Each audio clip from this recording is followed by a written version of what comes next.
बहिणीला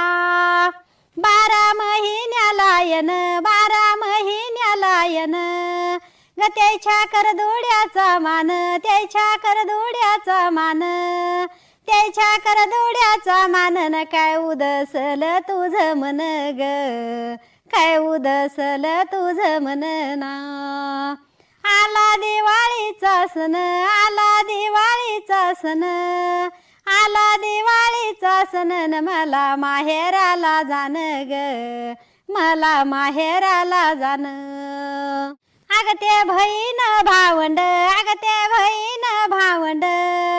किती आपरुक मेवा किती आपरुक मेवा नाही मी आले माग याला न प्रेमेश्वराला विनंती बंधू माझा सुखी ठेवा ग बंधू माझा सुखी ठेवा ना